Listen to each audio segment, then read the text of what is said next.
O título da mensagem que eu preparei fala assim, olha, o santuário de Daniel 8,14. Então abre a Bíblia lá em Daniel capítulo 8 e deixe-me contextualizar vocês. É um tema profético que é difícil da gente ver na igreja, porque realmente não é um tema fácil, mas é um tema que a gente consegue entender e que tem implicações profundas. A maioria, talvez, dos pregadores não vai se deter em pregar um tema desse tipo, porque realmente ele é difícil e as pessoas são adventistas sem esse tipo de pregação. Mas uma coisa é certa, esse é um dos principais textos da Bíblia para a nossa fé. Talvez ele seja o tema central da fé adventista, Daniel capítulo 8, versos 9 até o verso 14. Então vamos dar uma lidinha aqui. A tradução de João Ferreira de Almeida diz assim, olha.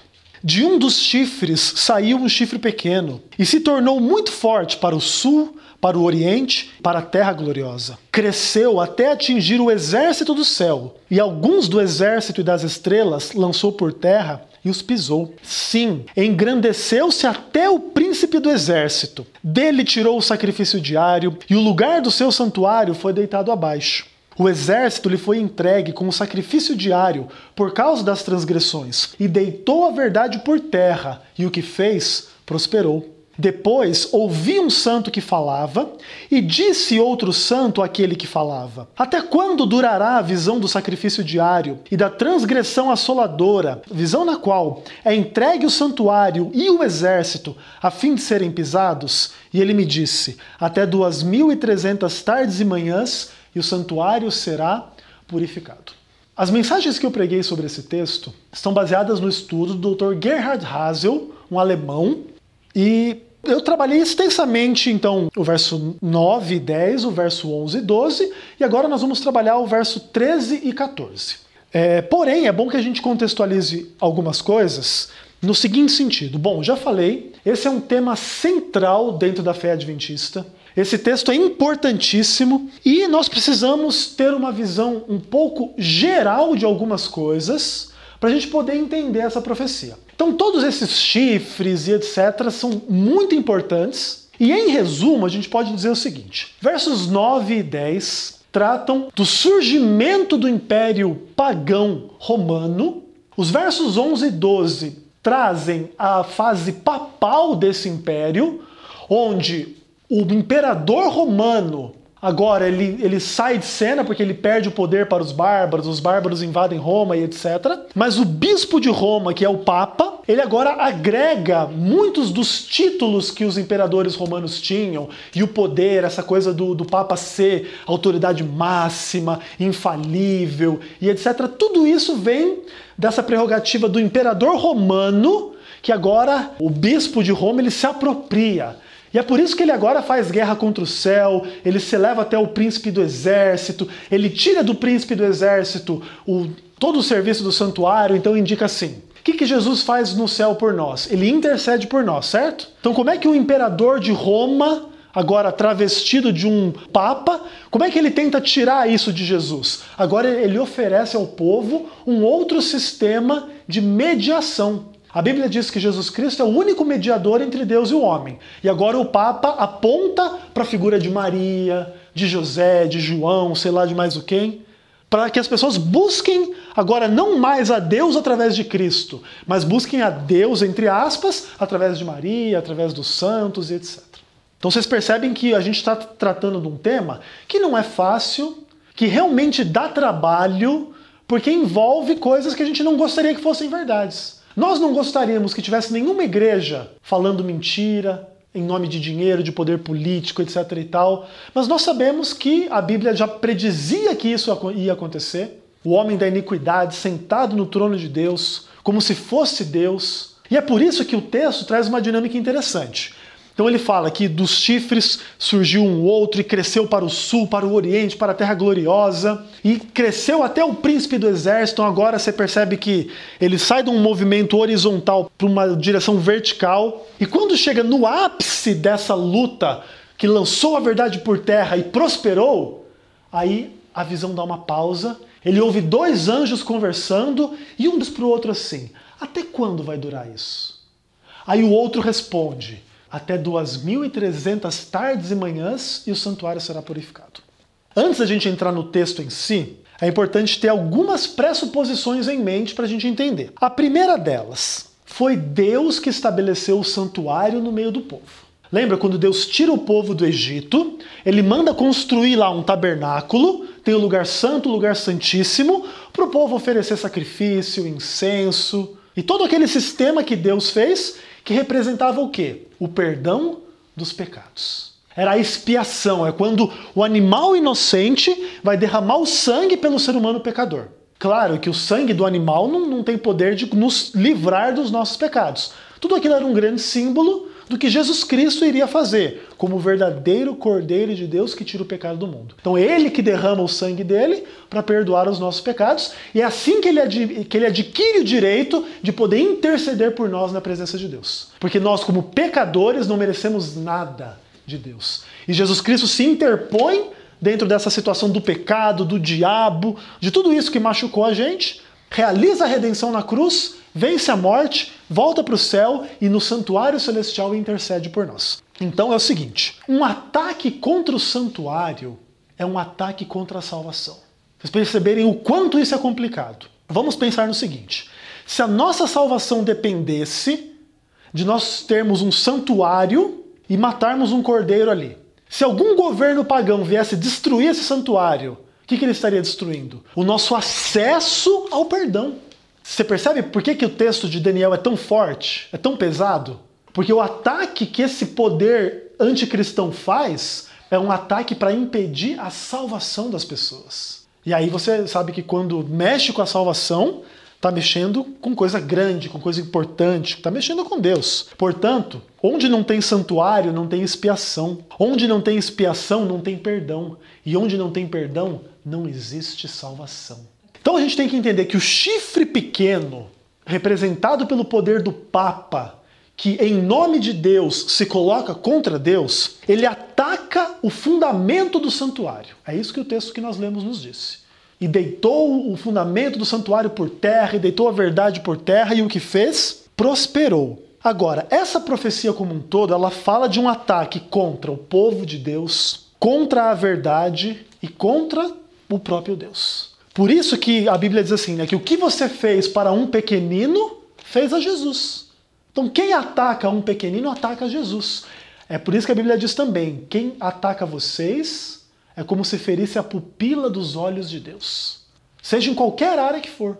Mexeu com o povo de Deus, mexeu com Deus. Agora, vocês devem saber também que traduzir a Bíblia não é fácil, e o Dr. Gerhard Hasel, ele nos provê uma tradução um pouquinho diferente da tradução de João Ferreira de Almeida. Então eu vou ler para você a tradução dele dos versos 13 e do verso 14. Ele diz assim, então ouvi um santo falando, e outro santo disse ao indivíduo que estava falando, até quando será a visão que inclui o serviço contínuo e a transgressão que causa horror, para fazer com que o santuário e o exército sejam pisados?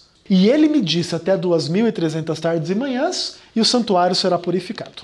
O Dr. Gerhard Hasel diz que esse texto ele é complicado gramaticalmente. Então a gente tem que ter bastante cuidado na hora de interpretar, porque ele não é um texto comum, tratando, obviamente, do texto hebraico, né? Então ele diz assim, que esse não é um texto muito simples. Então vamos analisar algumas características desse texto, para ver se a gente consegue entender, então, o que é esse santuário, onde é que ele está e o que isso implica na nossa vida, né? Primeira coisa é que vocês percebem que João Ferreira de Almeida ele fala do sacrifício contínuo e o Dr. Gerhard Hasel fala do serviço contínuo. Então, quando João Ferreira de Almeida usa a palavra sacrifício, é importante que vocês saibam que essa palavra não está no texto bíblico. A palavra lá no texto é tamid, que significa contínuo. Então as pessoas elas provêm um outro termo para fazer sentido. E tirou o contínuo. Então João Ferreira de Almeida diz, e tirou o sacrifício contínuo, e o Gerhard Hasel tirou o serviço contínuo. O livro de Hebreus diz que Jesus ofereceu a si mesmo uma vez por todas. Então Jesus ele não fica sendo sacrificado continuamente. É um sacrifício cujos resultados se estendem por toda a eternidade. Então, por exemplo, Jesus morreu há 2.000 anos atrás, mas esse sacrifício tem poder de perdoar os nossos pecados? Hoje. Não é que Jesus continua sendo sacrificado por nós, como diz, por exemplo, a teologia da missa, né? A missa é aquilo, quando o padre ora em cima daquela bolachinha vira o corpo de Jesus, o sangue de Jesus, e você, ao comer aquele corpo de Jesus, em tese, estaria repetindo o sacrifício de Cristo em seu favor. Isso é uma mentira, isso é uma abominação. Jesus morreu uma vez por todas, ele não está sofrendo continuamente. Ele não está sendo sacrificado continuamente. Então a palavra sacrifício aqui ela não é adequada para a compreensão do texto. É por isso que o Dr. Gerhard Hasel usa a palavra serviço contínuo. E o que é esse serviço contínuo? É justamente a disposição de Jesus estar no céu continuamente em nosso favor. Por quê? Porque nós precisamos dele continuamente. Hoje, quem sabe, nós recebemos de Cristo a proteção, a graça, a paz, o poder, o amor. Mas amanhã nós vamos precisar de novo, e depois de novo, porque nós somos dependentes dele. E é contra esse serviço contínuo que o diabo lança todos os seus ataques. Para que as pessoas não creiam e não experimentem o quê? O benefício da presença contínua de Cristo nas suas vidas. Agora, então esse texto ele traz várias expressões, e uma delas, que está incluída ali no verso 13, fala da transgressão assoladora. Essa é uma expressão que a gente não sabe bem o que ela significa, mas sabe que coisa boa não é, né? É uma transgressão, ou seja, é a palavra onde na Bíblia mais pesada para a palavra pecado, é a transgressão. Não é só aquele pecado da gente não conseguir se amar perfeitamente. Que existe uma dimensão do pecado que é a gente não consegue se amar perfeitamente. Agora, é diferente quando eu, com maldade no meu coração, planejo roubar tudo que vocês construíram, a economia de vocês, porque eu estou transgredindo. E essa transgressão vai fazer vocês passar fome, passar frio, não ter onde morar e morar na rua. Vocês estão entendendo como o pecado é pesado? É esse tipo de pecado que Daniel está dizendo aqui. É a transgressão, é a rebelião contra Deus que causa desgraça no mundo. E quando Daniel vê essa desgraça ocorrendo no mundo, é assim que ele fica perplexo, né? E é o que a Bíblia diz, a transgressão que causa horror. É uma transgressão assoladora. Todo mundo fica triste, chateado. Se você estudar o capítulo 8 depois, é nesse capítulo que Daniel fica doente, no final da visão. Ele tem a visão e chega no fim ele fica doente. E ele diz assim, e não há quem entenda. Será que a gente vai conseguir entender? Mas vamos prosseguir. Então, essa atitude de transgressão, ela é a atitude de quem rompe com Deus, quem rouba a Deus e quem luta contra ele. E aqui temos a indicação que o chifre pequeno conduz o povo à rebelião contra Deus. Agora, quem está em rebelião contra Deus precisa do quê? Para ser salvo. Precisa se arrepender, precisa ser transformado, precisa ser redimido, precisa ser restaurado. E é justamente contra essa situação que Jesus Cristo se oferece como sacrifício para salvar. Para nos salvar de toda impureza, de toda transgressão, de todo pecado. E todo o povo de Deus necessita dessa expiação. Porque todos são pecadores.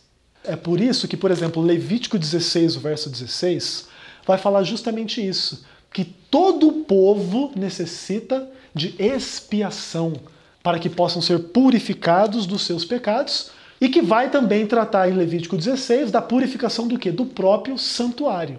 Que aí já vai fazer uma ponte com Daniel 8,14. O santuário vai ser purificado. Vamos prosseguir. Portanto, Daniel 8,13 descreve a condição do povo em rebeldia contra Deus por causa do chifre pequeno. E a desolação e a assolação é uma palavra que designa o horror psicológico que Daniel passou quando ele viu a obra do chifre pequeno. Quando Daniel percebeu essa obra e o que ela causava, ele se sentiu horrorizado. Por quê? Porque ele viu a devastação que advém do ataque contra o santuário. Quando você tira do povo a noção de que eles estão continuamente diante de Deus, diante de Cristo, e você substitui a Cristo por qualquer outra coisa, o caminho natural do povo é se afundar em pecado. E com certeza os resultados do pecado não são bonitos e não são gostosos. Muito pelo contrário. E é quando Daniel contempla isso é que ele fica horrorizado. Assim também, Daniel contempla uma humanidade inteira transgredindo contra Deus e caminhando para o juízo final, onde serão condenados se não se arrependerem. Então a gente percebe que nós não estamos simplesmente vivendo como se nada estivesse acontecendo no mundo. Nós temos que ter ciência de que toda a história humana caminha para o juízo final. Não como uma forma de criar medo para que a gente sirva a Deus, por medo do inferno, por vontade de recebermos uma boa recompensa. Não é nada disso. Nós temos que ter consciência de que é assim, nós caminhamos para o juízo final e tudo que hoje está escondido será tornado claro. É por isso que nós precisamos viver de forma fiel e também nos horrorizar diante do pecado. Para concluir, nós devemos nos espantar com o fato que o chifre pequeno deu origem a um falso sistema de culto, através do qual ele engana os homens, pisando o santuário, pisando o exército. E o termo santuário é um termo muito comum na Bíblia. Ele ocorre mais de 460 vezes no Antigo Testamento. Então, são muitas referências ao santuário. E ele pode designar muitas coisas. Ele pode designar aquele santuário que Deus estabeleceu na terra, no meio do povo, como ele pode designar o santuário celestial, onde Cristo habita na presença do Pai. De qualquer forma, em Daniel 8,13, o termo designa o mesmo santuário descrito em Hebreus 9,24. Abre lá a sua Bíblia, lá no Novo Testamento, Hebreus capítulo 9, o verso 24. Depois nós vamos voltar a Daniel 8 de novo. Pode deixar marcado aí se quiser. Então, o livro de Hebreus, capítulo 9, verso 24, ele vai nos dizer algo que vai nos ajudar a identificar o santuário de Daniel 8,14. Ele diz assim: porque Cristo não entrou em santuário feito por mãos humanas, figura do verdadeiro, porém, no próprio céu, para comparecer agora por nós diante de Deus. Jesus Cristo foi humilhado na terra, mas ele foi exaltado no céu. Foi humilhado pelos homens, mas é exaltado pelos anjos. Agora, uma das questões interessantes é a seguinte: em geral, quando se pensa no céu, se pensa no que é puro e não no que é contaminado. Não é verdade? E é por isso que grande parte do ataque contra a doutrina adventista é a seguinte: no céu não tem nada contaminado. Como é que o santuário que deve ser purificado vai estar no céu? Vocês percebem que a gente tem que parar para pensar? Às vezes a gente ouve a pregação adventista e acha que ela está tudo bem, mas se parar para pensar, será que não tem alguma coisa errada nisso aí? Agora, olha o verso 23 de Hebreus 9.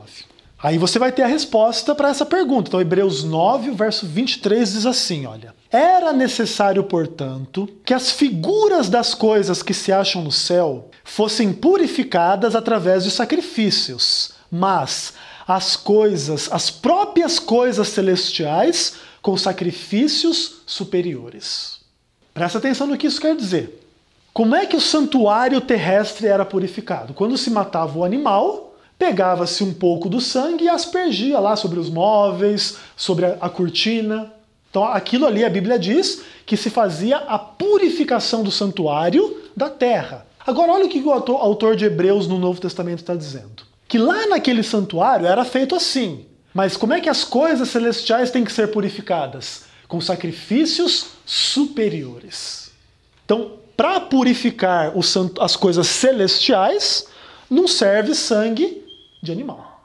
Agora, a implicação disso é o quê? Que as coisas celestiais precisam ser purificadas. É isso que ele está dizendo. Que da mesma forma como se purificava ali na terra com sangue de animal, se purifica lá no céu com sangue de Jesus. E aí você começa a perceber que essa noção de que não tem nada no céu para ser purificado não é verdade. E outra, onde é que começou o pecado? No céu. Outra coisa, onde é que está registrado todo o pecado? No céu. Claro que tudo isso não torna o céu um lugar contaminado em qualquer sentido. Mas, de fato, ele precisa ser purificado. É exatamente isso que Jesus Cristo faz. Ele purifica o céu fazendo o quê? Pegando lá o nosso registro de pecado que está escrito lá e aplicando sobre aquele registro os benefícios da redenção. Então a nossa mentira, a nossa vaidade, a nossa maldade, a nossa malícia, nossas transgressões são apagadas pelo sangue de Jesus Cristo. Amém? Não é bonito? Agora sim, se a gente parar para pensar com superficialidade, a gente não chega nisso aqui não.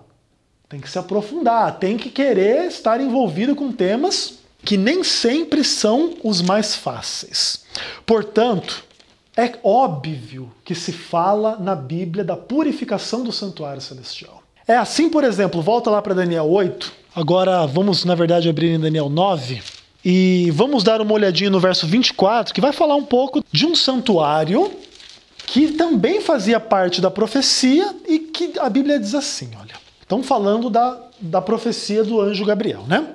O anjo fala assim: 70 semanas estão determinadas sobre o teu povo e sobre a tua cidade santa. Para fazer o quê? Para expiar a iniquidade, trazer a justiça eterna, selar a visão e a profecia e para ungir o santo dos santos.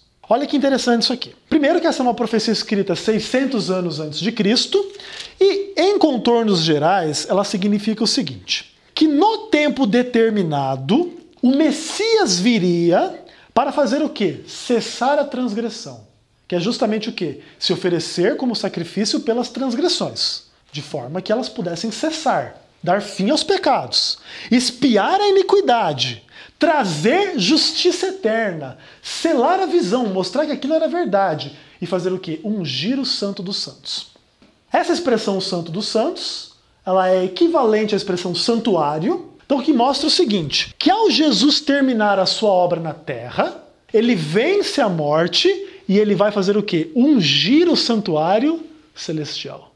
É assim, por exemplo, que quando Deus deu a ordem para Salomão fazer o santuário, só tinha 2 vezes que o sumo sacerdote entrava no lugar santíssimo. É na inauguração do santuário e no dia da expiação. É exatamente isso que Jesus faz. Quando Jesus vai ungir o santuário, ele unge o santuário por completo, inclusive o Santíssimo. Depois ele sai, cumpre toda a parte, designava o serviço de todos os dias, e no fim ele fazia uma obra especial. Justamente foi isso que Jesus cumpriu. Ele morre, vence a morte, sobe ao céu, unge o santuário, e agora, no período da história, conduz essa história até o final, quando o santuário seria purificado. Percebe que a gente vai chegar em alguns pontos importantes com essa discussão toda. Agora, Daniel 9:24, portanto, fala do santuário que é ungido pelo Messias no céu. E é esse mesmo santuário do qual o profeta fala no capítulo 8, verso 13. É exatamente o mesmo santuário, ele está exatamente dentro do mesmo contexto. É por isso que nós podemos dizer que a purificação que Jesus faz e quer fazer envolve as próprias coisas celestiais.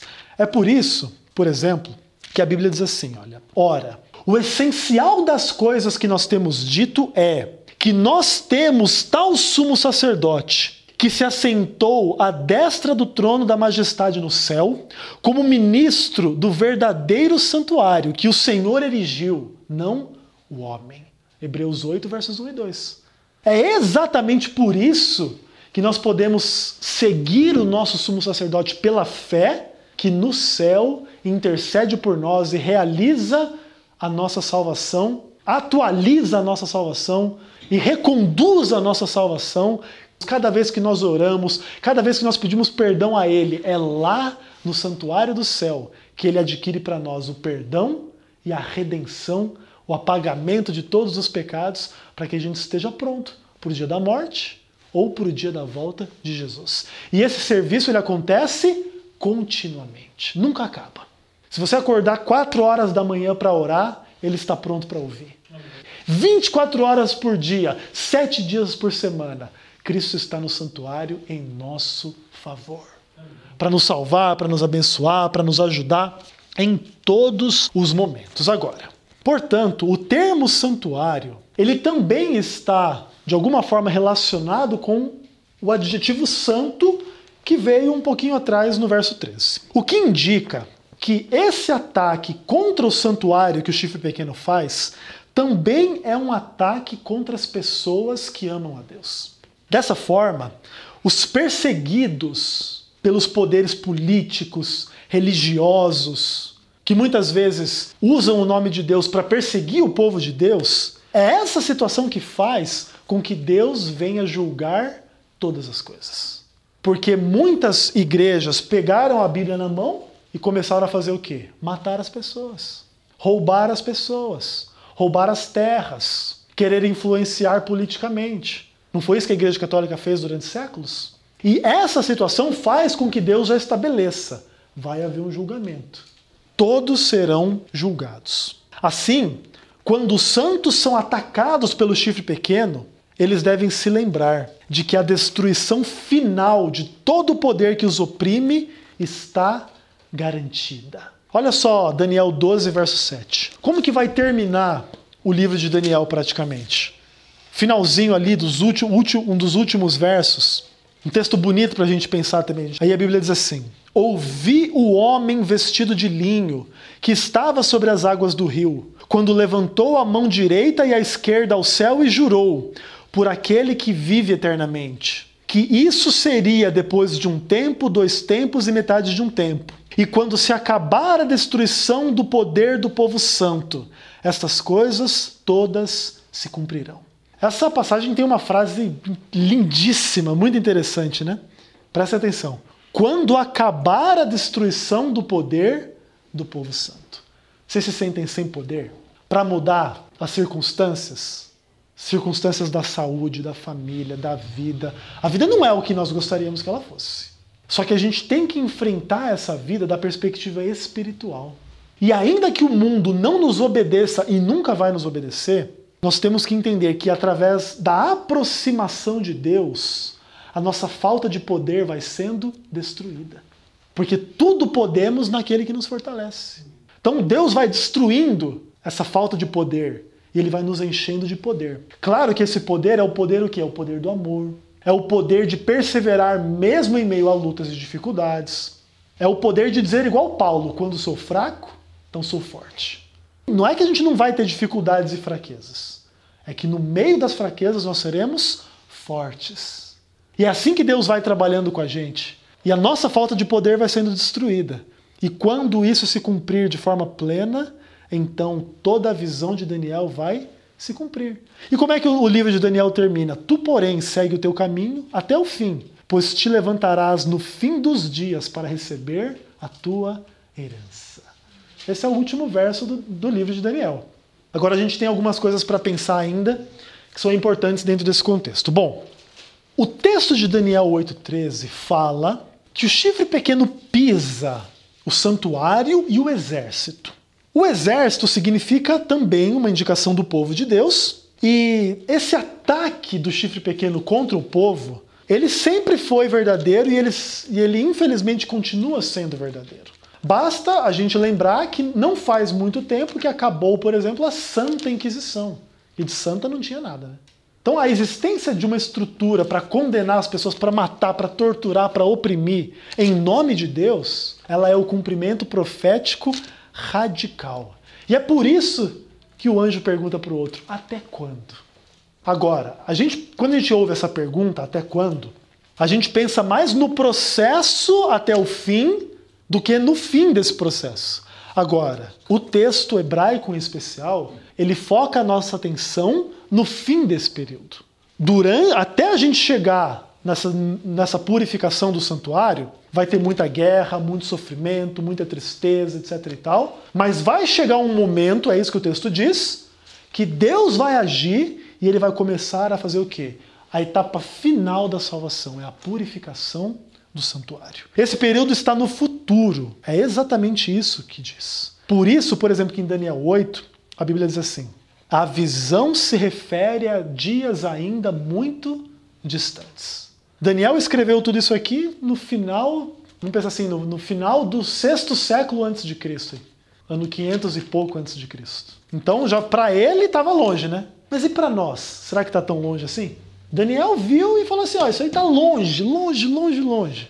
Mas para nós, quem sabe, não está tão longe. O anjo indica um período que a gente conhece de ouvir falar, mas não sabe bem o que significa. 2.300 tardes e manhãs. Esse período, ele trata exatamente da mesma ordem de Gênesis 1. E Deus ia criando os dias e ele falava assim, e houve tarde e manhã. Então, uma tarde e uma manhã é um dia. Então, 2.300 tardes e manhãs, 2.300 dias. Agora, 2.300 dias, quantos anos dá? 365 por ano. Se fosse pensar em dias literais, daria meia dúzia de anos. Agora, o que Deus está falando aqui não se cumpre em 10 anos, não. Isso aqui se cumpriu durante séculos, como o irmão falou aqui, 2.300 anos. 2.300 anos de sofrimento. É muita coisa ou é pouca coisa? É muita coisa. É por isso que quando Daniel olha para isso, ele fica apavorado. Ele fica doente. Ele só não morre porque Deus tem misericórdia. Porque é pesado, é difícil. E Daniel indica que esse período, ele começa lá onde ele estava vivendo. E Daniel, quando teve a visão do capítulo 8, vivia sob o Império Persa. Então, ou seja, o começo desses 2.300 anos começa no Império Persa. E quando você faz a conta até lá na frente, você vai chegar até o século XIX, 1844. Essa é uma conta fantástica. Só que assim, para Daniel estava muito longe, mas para a gente já faz tempo que passou, né? Faz tempo que passou o ano de 1844. Agora, o que será que isso indica então? Antes da gente dizer o que isso significa, nós precisamos ver que isso é um cumprimento impressionante de uma profecia muito pesada. Nós chegamos a 1844, um tempo onde já havia passado o Império Grego, o Império Romano, a supremacia papal, de forma que tudo isso deixou de ser profecia em Daniel 8 para se tornar a realidade da humanidade, a história da humanidade. Daniel viu lá atrás um bode brigando com um carneiro, um chifre pequeno, que para ele não sabia o que significava.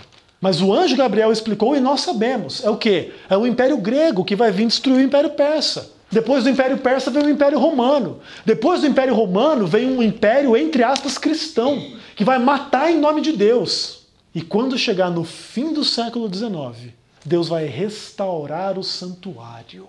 Deus vai restaurar. Deus vai purificar em preparação para os eventos finais da história do mundo, até a volta de Jesus. É por isso que depois de 1844, Jesus pode voltar a qualquer momento. A gente não sabe, ele que sabe. E é óbvio que, como Ellen White diz, as decisões de Deus não conhecem nem tardança, nem atraso. Deus vai fazer as coisas na hora certa, no tempo certo.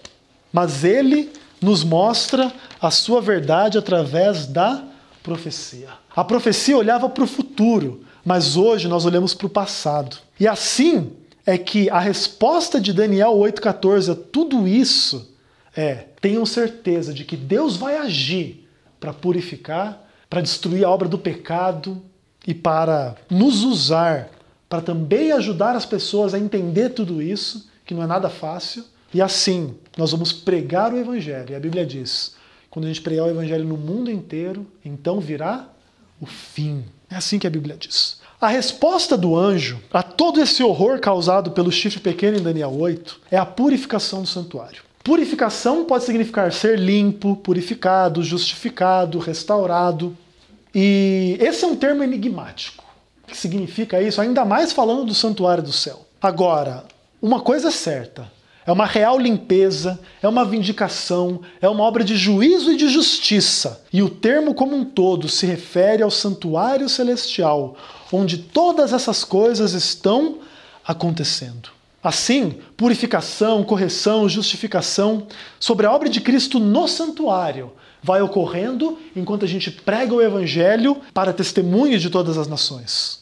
O ataque do chifre pequeno é contra o santuário, contra o exército, contra as estrelas, contra o príncipe, contra o ministério e contra a verdade. Mas nós podemos dizer que o chifre pequeno não vai prevalecer contra a obra de Jesus. O chifre pequeno vai ser quebrado sem a ajuda de mãos humanas.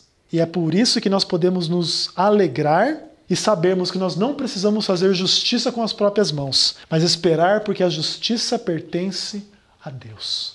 Para terminar, desde o final do século XIX, nós adentramos na última fase da obra de Cristo em nosso favor. como cumprimento antitípico do que era realizado no santuário terrestre em Levítico 16. Em Daniel, o grandioso ponto culminante da obra de salvação adquire proporções cósmicas enormes. Lembra que lá no santuário de Israel, todo o juízo ele era localizado, só tratava com a tribo de Israel, com o povo de Israel. Em Daniel, essa obra ela é estendida para o mundo inteiro. É uma obra enorme e nos coloca diante dos momentos nos quais Cristo retornará para destruir o diabo, o pecado, os pecadores impenitentes, o chifre pequeno, a Babilônia e dar a salvação eterna aos que creram na sua palavra. Amém? Sabe, irmãos, pregar esse tema não é nada fácil, eu creio que ouvir também não seja, mas se a gente se dedicar à palavra de Deus, a gente vai poder entender. Possivelmente vocês tenham dúvidas sobre esses assuntos, eu acho que quem não tem, né? São assuntos grandes, complicados, mas no meio dessas imagens radicais, difíceis, complicadas, nós podemos tirar ensinamentos maravilhosos que são profundamente verdadeiros. Pregar essa mensagem não é fácil, porque existem tantas outras mensagens mais simples, entre aspas, mais gostosas das pessoas ouvirem. É muito melhor ouvir falar de amor, de família, de trabalho missionário, de coisas mais simples do que chifre, purificação do céu e todas essas imagens complicadas, difíceis e tal. Mas olha que coisa interessante. Durante muito tempo, a Bíblia, eu já vou terminar 2 minutinhos, a Bíblia foi posse da Igreja Católica Romana. E um dos maiores motivos de alguém acreditar na Bíblia é a existência da Igreja Católica Romana. Por quê? Porque é a igreja que cumpre a profecia. É o chifre pequeno, é a besta do Apocalipse, é a Babilônia e etc. Agora, se tivesse escrito isso com todas as letras, a gente teria a Bíblia? Não teria. Então, para Deus preservar a verdade, até chegar na gente, até chegar no ponto de o pessoal começar a traduzir a Bíblia fora do latim e botar na mão do povo, tudo tinha que estar o quê? Em símbolos. Porque se não tivesse em símbolo, com certeza esse livro teria sido destruído. Deus é sábio, então claro, as imagens são difíceis de entender, mas elas são possíveis de entender. E é assim que o Espírito Santo nos guia na verdade. Essa verdade não é simplesmente que a Igreja Católica não presta, então os católicos não prestam. Não. O que a Bíblia diz? Sai dela, povo meu. Muita gente lá na Babilônia, na Igreja Católica, é amada por Deus. E quem sabe alguém que estava lá hoje está aqui. Então a gente não pode julgar nada nem ninguém. Esse não é o propósito da profecia. O propósito da profecia é fazer a gente entender por que a realidade é como é. Por quê? Porque vão usar o nome de Deus contra Deus. Agora, o verdadeiro Deus é maior. Vai destruir a obra do diabo, do pecado e da mentira. E todos aqueles que forem sinceros vão desfrutar da presença contínua de Jesus, de todos os benefícios do santuário celestial, e estarão purificados e prontos para ver Jesus voltar. Amém? Amém. Amém. Vamos levantar e vamos orar. Oremos então. Deus eterno e maravilhoso, em nome de Jesus Cristo, muito obrigado pela Tua palavra, Pai. A Sua palavra não é fácil para nós, Pai. Símbolos, imagens, dinâmicas, complicadas. Mas obrigado pelo Espírito Santo que nos guia na verdade, Pai. Nós queremos usar bem a Tua verdade de forma a pregá-la e vivê-la. E assim que o Senhor nos use para isso e que muitos sejam esclarecidos com a mensagem de Daniel 8,14, Pai. Purifica o nosso coração, destrói o pecado da nossa vida, Pai. E nos faça felizes e fiéis desde agora e para sempre, até o dia da nossa morte. E se não vamos morrer até o dia da volta de Jesus. Cuida de cada um aqui, das famílias, vida financeira, vida espiritual acima de tudo. E assim que sejamos felizes e fiéis para louvar o Teu nome para sempre, em nome de Jesus. Amém.